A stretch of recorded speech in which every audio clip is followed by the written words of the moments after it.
ओम साई राम। आप सुन रहे हैं साई फरिश्ते कविता की वाणी। अगर आज आपके मन में कोई चिंता है, कोई सवाल है या दिल थोड़ा भारी है, तो समझ जाइए बाबा ने आज आपको ये संदेश भेजा है। चलिए शुरू करते हैं।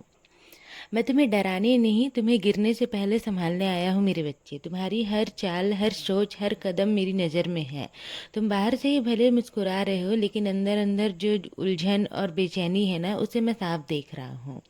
तुम बार बार उन बातों में उलझ जाते हो जो तुम्हारे लिए बनी ही नहीं है। कभी दूसरों की बातों में आकर, कभी अपने मन की कमजोरियों में फंस कर तुम अपने रास्ते से भटक जाते हो।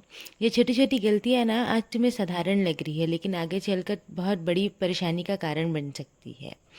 मैं देख रहा हूँ कि कई बार सच जानते हुए भी उसे तुम अनदेखा कर देते हो, अपनी जिम्मेदारियों से बचने की कोशिश करते हो या फिर हालातों को दोष देते हो। मेरे बच्चे, ये रास्ता सही नहीं है। अगर अभी भी तुमने खुद को नहीं संभाला ना, तो आने वाला समय तुम्हें कठोर सबक सिखाएगा।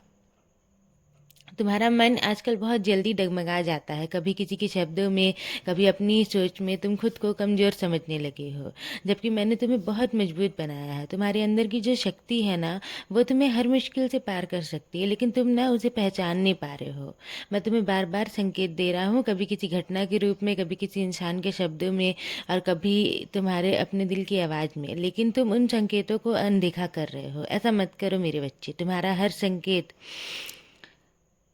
तुम्हें बचाना चाहता है, गिराने के लिए नहीं है। इसलिए मेरे संकेतों को समझो, याद रखो। कर्म का नियम अटल है, जो बोओगे वही पाओगे। अगर आज तुम लापरवाही और गलत रास्ता चुन रहे हो ना, तो कल उसका परिणाम तुम्हें ही भुगतना पड़ेगा। और फिर तुम अगर आज को सुधार लोगे ना, तो आने वाला समय तुम्हारे लिए खुशियों से भरा होगा। और हाँ, दूसरों से ना उम्मीदें कम रखो और खुद पर ध्यान ज़्यादा दो। जो तुम्हारा है वो तुमसे कोई भी नहीं छीन सकता, और जो तुम्हारा नहीं है ना, उसे पकड़ कर रखने से सिर्फ तुम्हें दुख ही दुख मिलेगा। इसलिए अपने मन को शांत करो और अपनी सोच को साफ रखो, और जो चीज़ तुम्हारे समझ से बाहर है ना, उसे आज़ाद कर दो। मैं बस तुमसे यही कहना चाहता हूँ। और हाँ, मैं हर कदम में तुम्हारे साथ हूँ, तुम्हें संभालने के लिए, तुम्हें ऊंचाइयों तक ले जाने के लिए। तुम्हें चिंता करने की ज़रूरत नहीं है। बस तुम ये विश्वास रखना कि मैं तुम्हें कभी भी छोड़ कर नहीं जाऊँगा। अब अपने दिल को हल्का करो। मेरी कृपा सदैव तुम पर और तुम्हारे पूरे परिवार पर ऐसी ही बनी रहेगी।